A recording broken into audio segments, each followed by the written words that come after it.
बड़ा सुंदर प्रसंग है।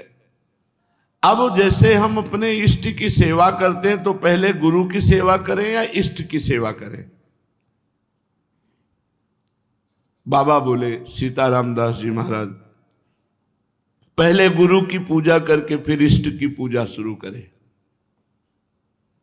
जो पूजन सामग्री है उसमें से 2 पुष्प उठाए, पहले गुरुदेव को अर्पित किए और साष्टांग प्रणाम किया और फिर इष्ट पूजा की।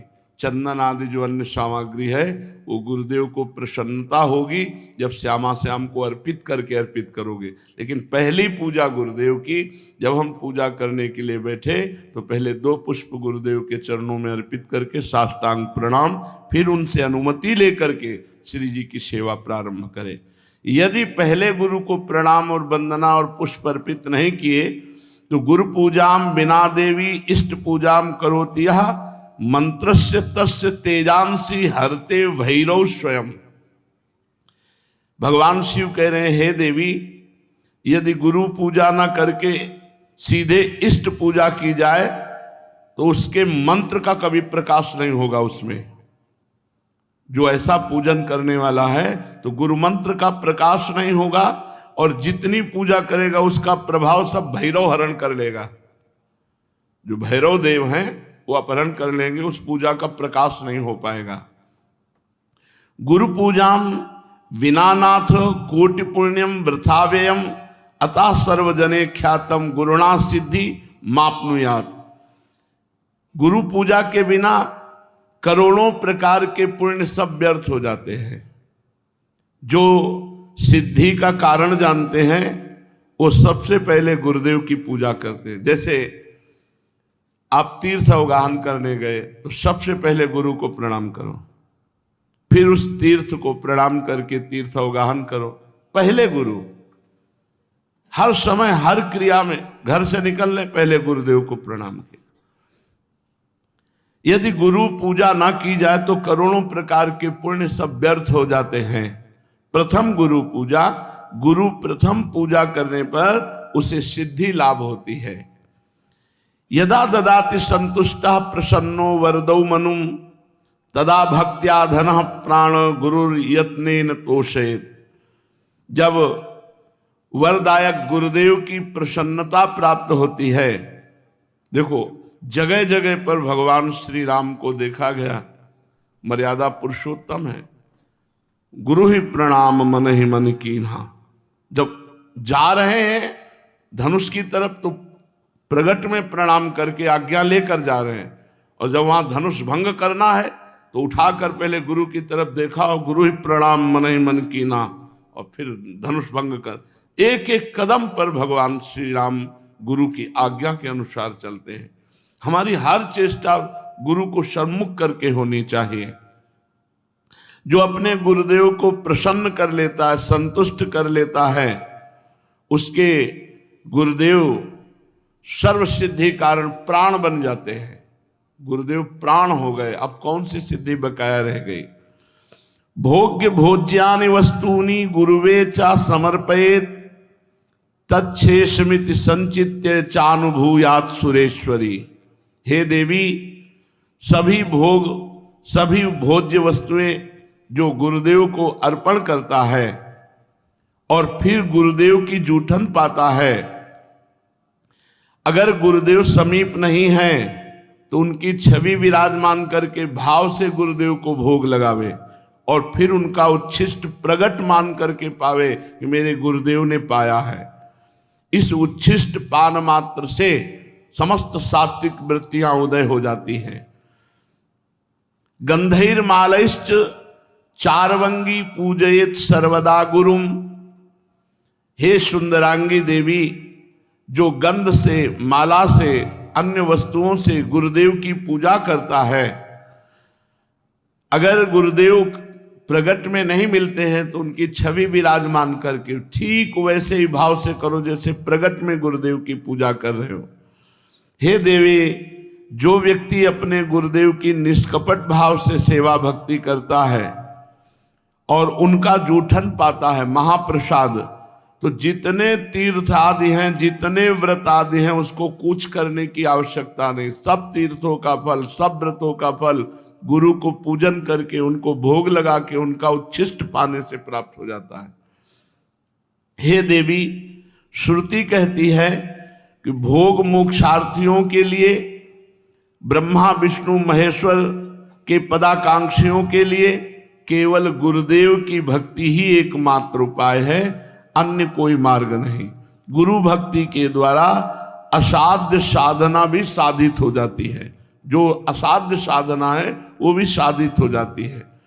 जैसे बहुत बड़ा पहाड़ जैसा रुई का ढेर लगा हो तो एक दिया सलाई लगाते ही भस्म हो जाती है, ऐसे ही गुरु सेवक के महान पर्वत जैसे पाप भी क्षण में भस्म हो जाते हैं। जो शिष्य महात्मा गुरुदेव का सेवा, शुश्रूषा, आज्ञा उनके परायण रहता है तो उसे अन्य कोई साधना नहीं करनी पड़ती। वो केवल गुरु सेवा कृपा कारणी बन जाती है और वो समस्त सिद्धियों का लाभ प्राप्त कर लेता है। उसके पाप क्षय हो जाते हैं, पुण्य राशि वर्धित होती है, सब काम उसके अलौकिक ढंग से होने लगते हैं। सब काम अलौकिक ढंग से होने लगते हैं, गुरु कृपा ही केवलम। हे देवेश, दुख मलिन पतित तभी तक रहता है जीव जब तक वो गुरुदेव की भक्ति नहीं करता है। यदि गुरुदेव संतुष्ट ना हो तो कितनी भी बड़ी साधना कर लो, ना तो ब्रह्मा सहयोग करेंगे, ना विष्णु सहयोग करेंगे, ना महेश्वर। तभी सेवक जी ने कहा, गुरु सेवा तज करहि जे बान, यह है अधर्म यह है सब हानि, कानि न रसिकन में रहे, गुरु गोविंद न भेद कराए, संतत सकल सुनो चित लाए, श्री हरिवंश प्रताप जस। गुरुदेव जिस पर संतुष्ट हो जाते हैं तो तीनों देव उस पर संतुष्ट हो जाते हैं, ब्रह्मा विष्णु महादेव, और संपूर्ण मुनि योगी सब संतुष्ट होकर उस पर अनुग्रह करते हैं जिस पर गुरुदेव प्रसन्न होते हैं। समस्त क्रियाओं की सिद्धि का मूल है गुरु प्रसन्नता।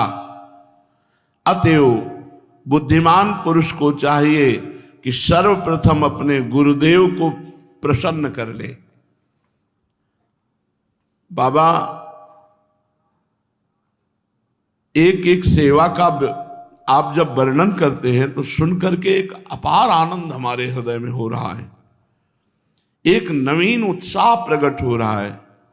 साथ ही मैं अच्छी तरह से समझ गया हूं कि गुरु सेवा करने से मुझ सरीखे श्रद्धा भक्तिहीन प्राणी को भी परम पद मिल जाएगा।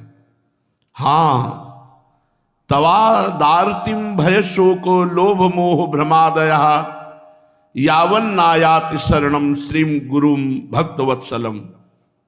तभी तक पीड़ा, भय, शोक, रोग, लोभ, मोह, भ्रम ये साधना में विक्षेप डालते रहते हैं जब तक भक्त वत्सल श्री सदगुरुदेव भगवान की शरण नहीं ग्रहण की जाती। अधिक क्या कहूं, यदि गुरुदेव संतुष्ट हो जाएं और कह दें कि जा तू मुक्त हो गया, तो इस बात को भगवान भी नहीं काट सकते। बस ये बात पकड़नी। तो कह रहे भगवान भी उस बात को नहीं काट सकते।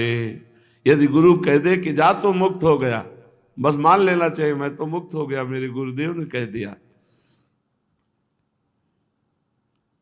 जैसे कभी कभी आनंद में उमगन में होते हैं, कह देते तू चिंता मत करना, जब हमने भार ले लिया तो तुम्हें क्या चिंता करना, बस निश्चिंत हो जाना चाहिए। कि जब गुरुदेव ने कह दिया कि हमने भार ले लिया तो जब उन्होंने ले लिया, पर जीव देहाभिमानी है, वो इसे विनोद समझ लेता है, इसे व्यर्थ बात को समझ लेता है कि भला ऐसे इनके कह देने से मुक्त हो जाएंगे क्या। एक बार गुरु महिमा प्रदर्शित करने के लिए देवर्षि नारद जी बैकुंठ में गए। ये हमारे पिताश्री के गुरुदेव आते थे, श्री स्वामी शारदाश्रम सरस्वती जी महाराज, वो सुनाते थे, हम बच्चे थे तब सुने थे। तो बैकुंठ में गए, थोड़ी देर बैठे और हटे, विचरण के लिए चल पड़े। तो वहाँ भगवान के पार्षद जल छिड़क के पोछा लगा रहे थे। किसी कारण से फिर देवर्षि नारद वापस लौट आए, तो उन्होंने देखा जहां हम बैठे थे वहां जल छिड़क के पोछा लगाया जा रहा। तो भगवान से कहा, प्रभु आपका नाम लेते हैं, आपकी शरण में है, तो क्या हम अपवित्र हैं? भगवान ने कहा, पार्षदों से पूछो। पार्षदों से पूछा तो पार्षदों ने कहा, आपने आज तक गुरु नहीं बनाया, इसलिए आप महान भक्त तो हैं, लेकिन जहां आप बैठोगे तो निगुरा जहां बैठता है वो अपवित्र जगह हो जाती है। तो देवर्षि नारद जी ने भगवान से कहा कि आप ही हमें बताओ, हमारे तो गुरु आप ही हो, आप बताओ हम किसको गुरु वरण करें।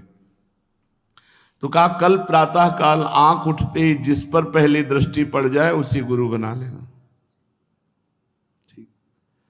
प्रातः काल आंख खुली, जब बाहर निकले, पथ में देखा तो बहंगी में दोनों तरफ जल भरे हुए कहार वो जा रहे। तो उन्होंने कहा कि ये तो कहार है, कोई भगत हो तो गुरु बनाए, ये तो कहार है, इनको क्या गुरु बनाना है। और पानी ढो करके दूसरों के घरों में ले जाता है, कोई संत महात्मा होते तो गुरु बनाते। भगवान के पास पुनः गए, भगवान ने कहा, गुरु बनाया? उनका, प्रभु तो कहार है, तो गुरु की जाति देखी? नहीं प्रभु, वो पानी दूसरों के घर में ले जाते, तो गुरु की क्रिया देखी? जाओ मैं तुम्हें शाप देता हूं, 84 लाख योनियों में भटको। देवर्षि नारद जी घबरा गए, कहा, प्रभु अब कैसे मुक्ति हो सकती है? आपके श्रीमुख के वचन तो परम सत्य होते हैं। तो कहा, अपने गुरुदेव से पूछो जाके, कहाँ मिलेंगे?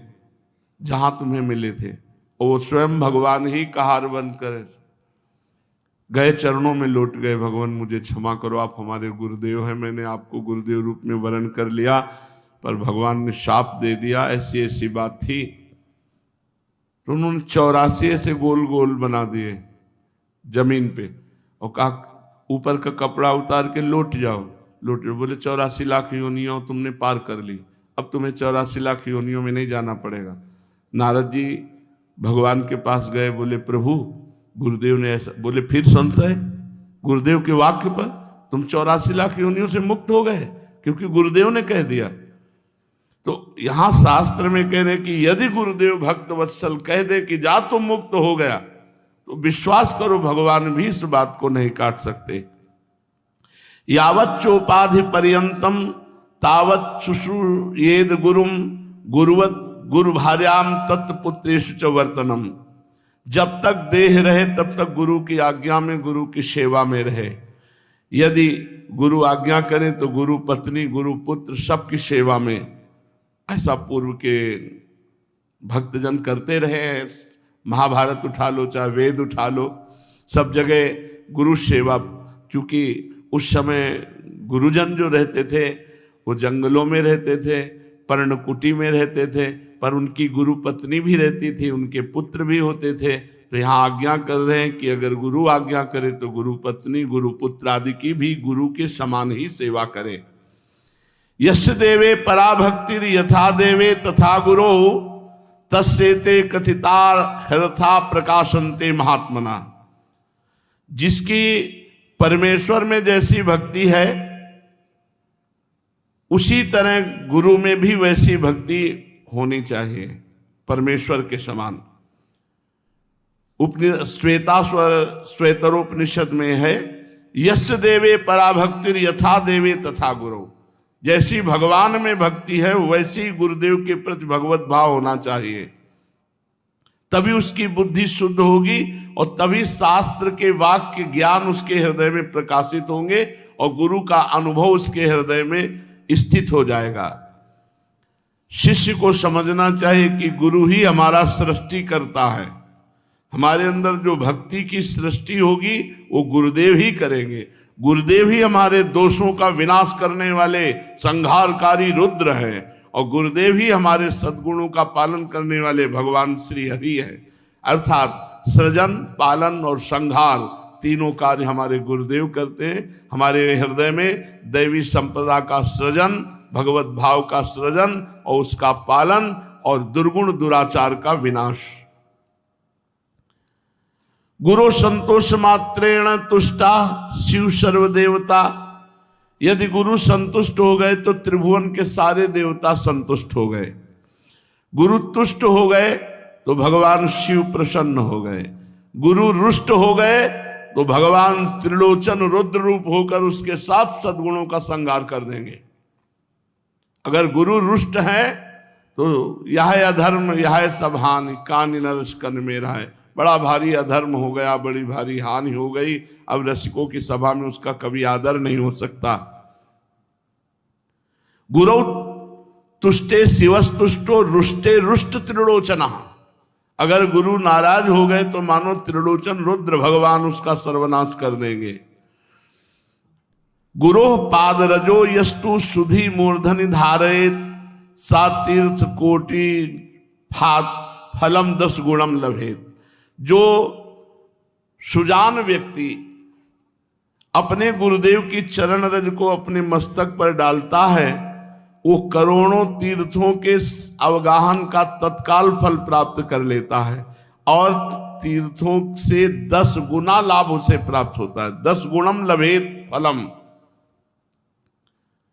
शिष्य भक्त ने प्रश्न किया सीता रामदास जी से कि मैं तो महामूर्ख हूं गुरुदेव, अपने गुरुदेव को अभी तक पहचान नहीं पाया, उन्हें मनुष्य ही समझ रहा था और तीर्थ तीर्थ भ्रमण किया। क्या गुरुदेव की चरण तल में सारे तीर्थ विराजमान हैं? इस बात को ना जाने कब मन में विश्वास दृढ़ होगा। हे देव और कृपा करके गुरु महिमा बताइए। सीताराम दास जी महाराज बोले गुरो पादोदकम यस्तु नित्यम पिबति भक्तितः सार्ध त्रिकोटि तीर्थानाम फलम सा लभते ध्रुवम। जो मनुष्य भक्ति पूर्वक नित्य गुरु का चरणामृत पान करता है वो 3.5 करोड़ तीर्थों का सेवन का फल प्राप्त करता है। धन्य है महाराज, गुरु चरणामृत में इतनी शक्ति। अरे सुनो, त्रिसंध्यम पिबेत यस्तु गुरु पादोदकम सुधि तस्य नास्ति पुनर्जन्म संसारे दुख वर्तमनि।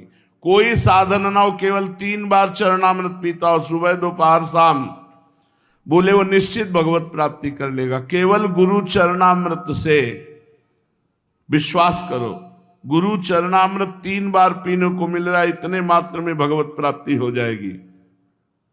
जो बुद्धिमान शिष्य तीनों संध्या काल में गुरुदेव का चरणामृत पान करता है वो इस मोहपथ रूपी दुख भय संसार में उसका पुनर्जन्म नहीं होता। कितनी बढ़िया सुविधा है भगवत प्राप्ति की। वृंदावन वास, गुरु चरणामृत, गुरु छिष्टामृत, गुरु पादुका का सेवन और गुरु चरणों के आश्रित होकर उनकी आज्ञा का पालन, हो गई भगवत प्राप्ति। भक्त ने पूछा इसमें कोई तपस्या या प्रयत्न नहीं हो, आपने कह दिया पुनर्जन्म नहीं होता। ऐसी बात तो हमने आज तक नहीं सुनी। कंचन को त्यागो, कामनी को त्यागो, ये त्यागो वो त्यागो, ये बातें तो सुना है। केवल 3 बार चरणामृत रोज पीता रहे, भगवत प्राप्ति हो जाएगी, पुनर्जन्म नहीं होगा। वत्स, बाबा बोले बेटा ये बहुत गुप्त बात है, बहुत श्रद्धा की बात है। ब्रह्मा विष्णुश्च रुद्रश्च सर्वाश्च पितृदेवता तिष्ठन्ति श्री गुरु पाद पद्मार्चिते शुभे जले। जो गुरु को चरण प्रक्षालन के लिए जल अर्पित किया गया और गुरु के चरण धोए गए और फिर चरणामृत पिया गया तो सारे पितरों का उद्धार हो जाता है। सर्वाश्च पितृदेवता, तर्पण से उनको जो तृप्ति नहीं होती, गुरु चरणामृत से सारे पितरों का उद्धार हो जाता है। और गुरु पाद पद्म का जो जल है, चरणामृत है, पीने से ब्रह्मा विष्णु रुद्र सब देवता उसके अधीन हो जाते हैं। गुरो पादोदकम यस्तु नित्यम पिबेत मानुषः धर्मार्थ काम मोक्षा निधियो जायते च सः। जो मनुष्य नित्य गुरु का चरणामृत पान करता है वह धर्म अर्थ काम मोक्ष का स्वामी हो जाता है, अर्थात चारों पुरुषार्थ उसको प्राप्त हो जाते हैं। अपिवा विगलत पाद प्रक्षालन जलम यदि पिवेद अमृत भावेन यह सा देवी पुरम व्रजेत। गुरु के चरण से स्पर्श किया हुआ जो चरणामृत है उसका जो पान करता है वो साक्षात भगवत धाम वासी हो जाता है। गुरु पादोदकम यस्तु शीर्षा धारयेन नरः सा सर्वतीर्थजम पुण्यम लभते नाम संशया। जो व्यक्ति स्नान के समय गुरु चरणों का ध्यान करते हुए अपने मस्तक पर जल डाला तो सारे तीर्थों के स्नान का फल प्राप्त हो गया। विश्वास करो इन बातों पर। सर्व तीर्थावगाहा नाम फलम प्राप्नोति निश्चितम गुरो पादोदकम सम्यक संसारार्णवतारणम। जो गुरु चरणामृत अपने सर पर धारण करता है उसे समस्त तीर्थों के अवगाहन का फल निश्चित ही प्राप्त होता है, क्योंकि गुरु का चरणामृत सम्यक रूप से संसार सागर से उद्धार करने वाला है। अज्ञान मूल हरणम जन्म कर्म निवारणम ज्ञान वैराग्य सिद्ध्यर्थम गुरु पादोदकम पिबेत। जो रोज गुरुदेव का चरणामृत पीता है उसके जन्म मरण का चक्र खत्म हो जाता है, ज्ञान वैराग्य उसका सिद्ध हो जाता है। गुरु पादोदकम पेयम गुरुर उच्छिष्ट भोजनम गुरु मूर्ति सदा ध्यानम गुरु स्तोत्रम सदा जपेत। जो गुरुदेव की चरण पादुका का पूजन करता है, गुरु चरणों की चरणामृत का पान करता है और गुरु की जूठन पाता है और गुरु के अधीन रहता है, त्रिभुवन में उसके लिए कुछ दुर्लभ नहीं है। गुरु महिमा तो आपने निहाल कर दिया सुनाकर। पादुका का महत्व, सेवा, पूजा और चरणोदक का पान सुन लिया। अब शिष्य के लिए और ज्ञातव्य क्या है? बाबा बोले, बेटा वत्स, गुरोरन्नम महादेवी यस्तु भक्षणम आचरेत कोटि जन्मार्जितम पापो तत्क्षणादेव नश्यति। ना स्नानम पाद शोचव्य न चवाचमनम चरेत प्राप्ति मात्रेण भोक्तव्यम नेवस्थानम विचारेत।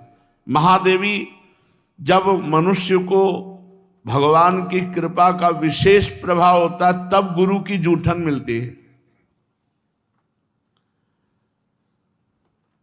ऐसे नहीं मिल जाता कि बहुत तड़पना पड़ता है, बहुत व्याकुलता अंदर भगवान जब देखते हैं तब व्यवस्था बना देते हैं गुरु उच्छिष्ट की। गुरु चरणरज, गुरु चरणामृत, गुरु पादुका, गुरु उच्छिष्टामृत, ये सब गुरुदेव की कृपा से प्राप्त है। जो गुरुदेव को भोग लगता है उस अन्न का जो कण है वो जब मुख में जाता है तो तत्काल सारे पाप नष्ट हो जाते हैं। स्नान, पाद प्रक्षालन, आचमन, गुरुदेव का जो भी है, आचमन किया हुआ जूठा जल है, स्नान किया हुआ सर्वांग जल है। कितनी महिमा पूर्व के संत जानते हैं इन बातों को। और जब प्रसाद मिले तो प्राप्ति मात्रेण भोक्तव्यम नैव स्थानम विचारेत। मैं नहाए नहीं हूं, मैं कुल्ला नहीं किए हूं, ये कुछ नहीं। जिस समय उच्छिष्ट मिले तुरंत उसी अवस्था में उसको मुख में धारण करो। प्राप्ति मात्रेण भोक्तव्यम नैव स्थानम विचारेत। विचार करने की गुंजाइश की, अच्छा रख दो फिर पा लेंगे, पहले थोड़ा ही किनका चाहे पाओ, तुरंत पाओ जब गुरु उच्छिष्ट मिले, भगवत उच्छिष्ट मिले। ना ब्राह्मण्यम ना कौलिन्यम ना जाति नाम विचारणम ना ज्ञाति सुत बंधु नाम सत्यानाम तत्र चिंतयन। एक स्थानम स्थितम अन्नम तत्तीर्थश्च मंडलीकृतम भोक्तव्यम मोक्षदम शूद्र स्पृष्टम न चिंतयेत। ये बहुत बड़ा अपराध है यदि गुरु की जाति पर दृष्टि रखी जाए कि गुरुदेव किस जाति के हैं। बहुत बड़ा अपराध हो जाएगा। प्रायः जो ज्यादा अपने में देहाभिमानी जन जो जाति अभिमान करते हैं उनसे ही अपराध बन जाता है। ये चीजें बहुत सावधानी की है कि कभी किसी संत के उच्छिष्ट पाने के समय ये बात मत पूछो कि ये किस जाति के हैं, किस कुल के हैं। अब वो हरि स्वरूप हैं, उनका जूठन पाना हमारे लिए सौभाग्य होगा। ये नहीं सोचना कि जाति पक्ष कुल पक्ष ऐसा। जो गुरुदेव जहां स्थित हैं वहीं से प्रसाद मिल जाए तो मोक्ष का वो कारण बन जाता है। यदि गुरुदेव का प्रसाद, मान लो कौआ, कुत्ता, कोई भी ऐसा जीव अचानक, तो हम उसे फेंकेंगे नहीं, हम उसको पा जाएंगे। जो शेष बचा हुआ है वो हम पा जाएंगे। प्रसाद की ऐसी महिमा। हरिराम व्यास जी ने कहा यदि कुत्ता जूठा कर जाए या कौआ ऊपर से बीट डाल दे तो हम उतना हटा करके वो बीट फिर हम प्रसाद पा लेंगे। प्रसाद को नहीं फेंका जाता कि प्रसाद में, और प्रसाद को गर्म नहीं किया जाता कि अब ठंडा है चलो रोटी गर्म कर लो, सब्जी गर्म कर लो, वो फिर अपमान है प्रसाद का। जैसा प्रसाद मिला ठीक वैसा उसी समय पा लिया जाए, ये सर्वप्रथम प्रसाद का सम्मान है। अगर आप कहीं बहुत ऐसा कुछ है, बिजी है भाई कि प्रसाद से ज्यादा आप कोई महिमाशाली कार्य कर रहे, तो किनका तो ले लीजिए, बाद में पा लेना। और मुंह जूठा नहीं माना जाता प्रसाद पाने के बाद। प्रसाद पाके तुरंत आप निज मंत्र जप सकते हैं, गुरु उच्छिष्ट और हरि प्रिया उच्छिष्ट पाने के बाद तुरंत उसमें जूठन नहीं माना जाता।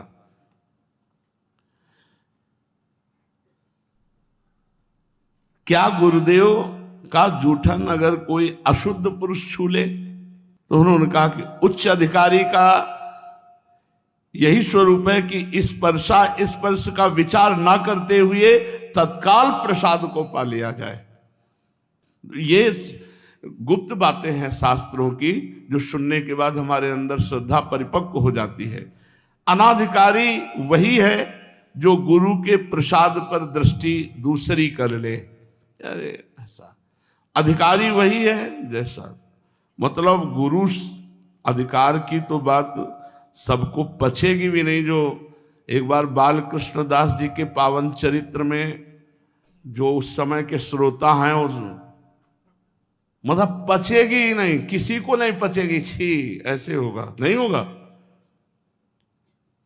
मतलब महाराज जी की अशुद्ध बेशुद्ध अवस्था, और उस समय वो लघु शंका, तो उसका प्रसाद सबने, मतलब पचेगी ही नहीं किसी की कि ऐसा कैसे हो सकता है।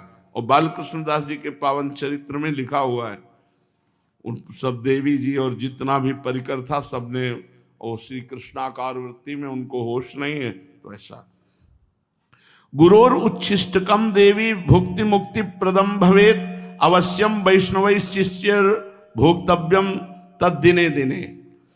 हे देवी, गुरु का उच्छिष्ट जो प्राप्त करता है रोज, तो उसे भोग ऐश्वर्य भी प्राप्त होता है और मोक्ष भी प्राप्त होता है। वो अहोभाग्य है उसके जिस वैष्णव को अपने गुरुदेव का रोज उच्छिष्ट प्राप्त होता हो।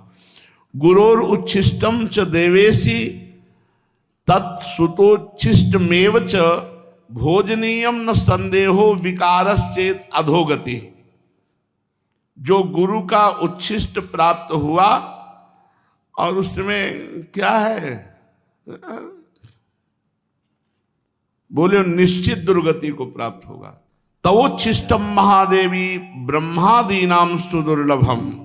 ब्रह्मादि के लिए भी गुरुदेव का उच्छिष्ट दुर्लभ है। गुरु उच्छिष्टम तथा प्रोक्तम महापूतम परात्परम। जो गुरु का उच्छिष्ट पाता परम पूत अर्थात परम पवित्र हो जाता है।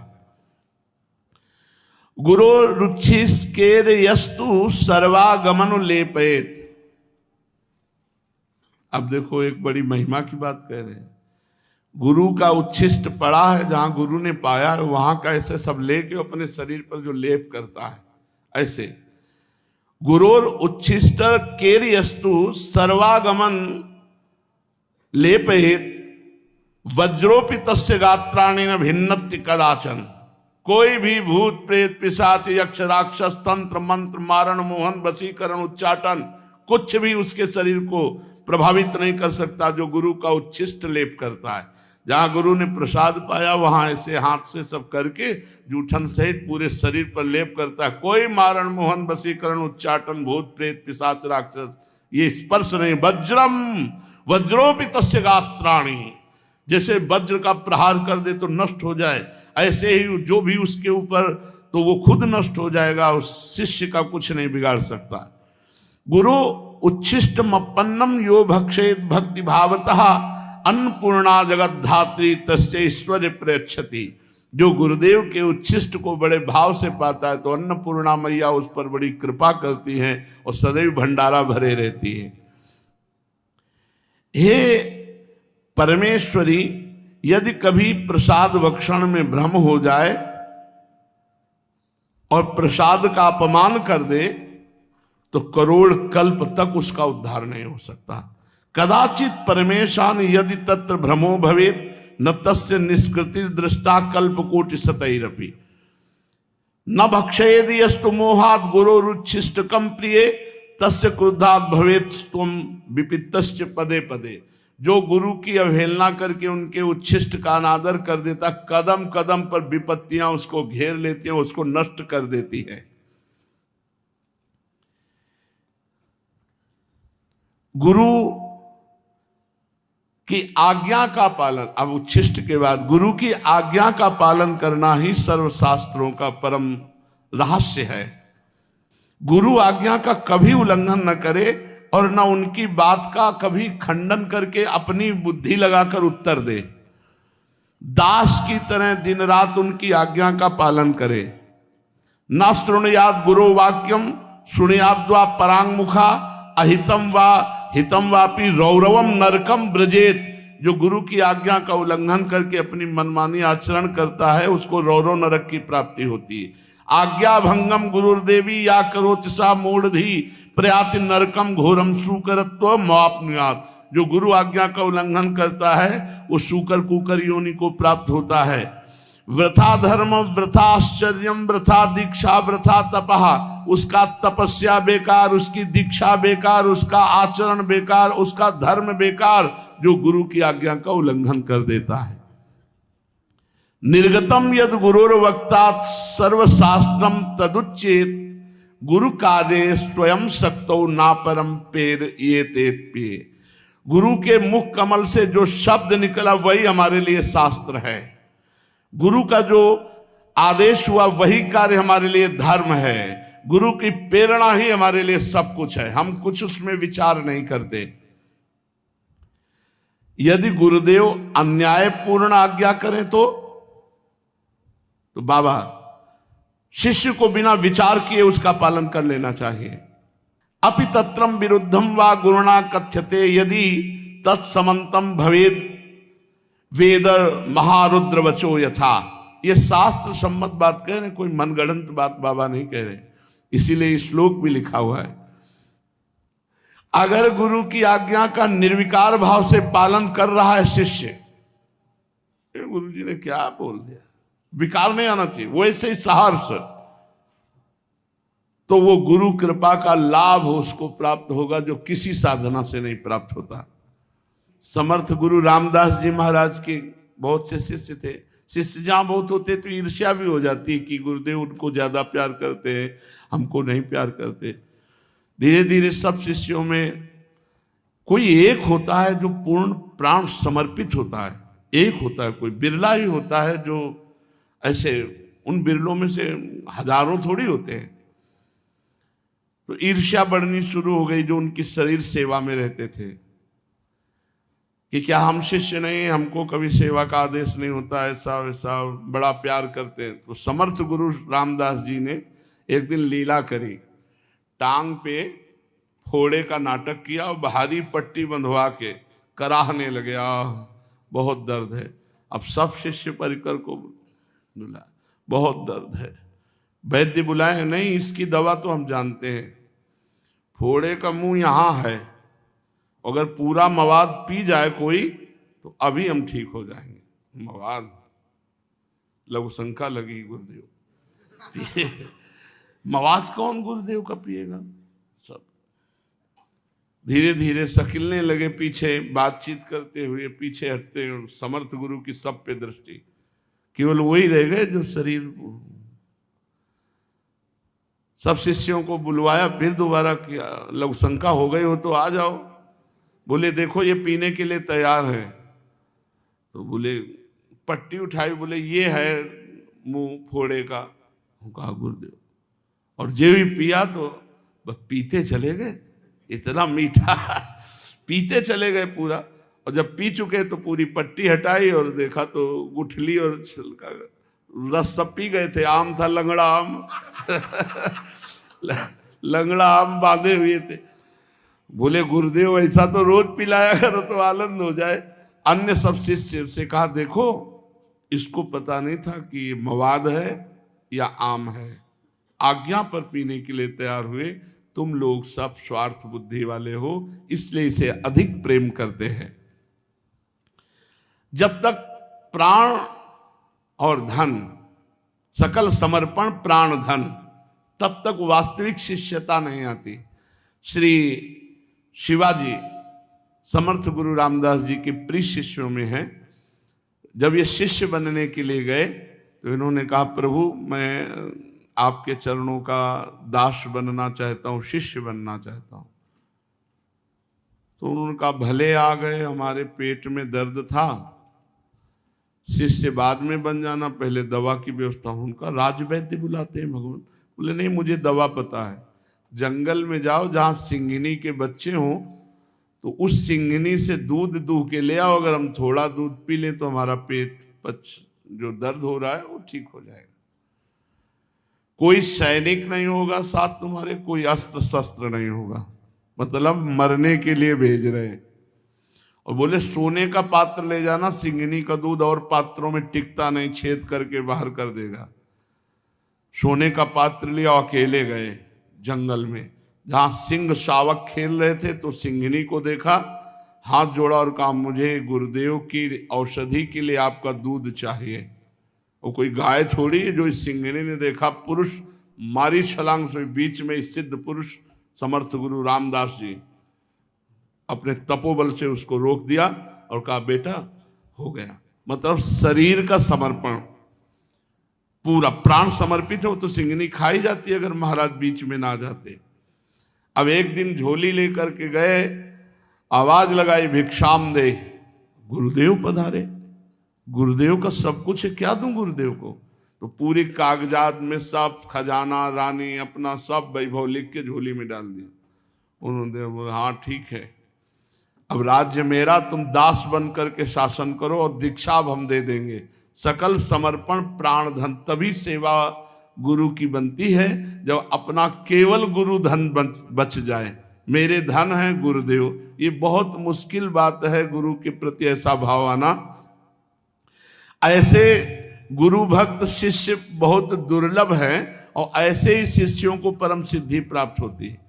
सिद्ध श्री रामदास काठिया बाबा जी इतना मोटा काठ डलवा दिया था, केवल रात्रि में ऐसे लंगोटी पर रखते थे अपने शिष्य को और आग जला दी।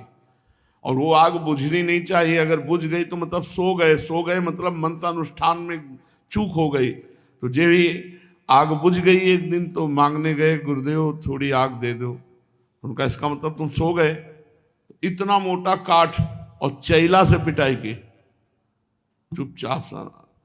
गुरुदेव को नहीं छोड़ा जा सकता, चाहे काट डालो, आप हमारे जीवन धन हो, आप हमारे प्राण हो, तब जाकर भगवान की विशुद्ध भक्ति बनती है। बहुत सुंदर चर्चा है, शेष चर्चा आगे। श्री राधा वल्लभ लाल की जय।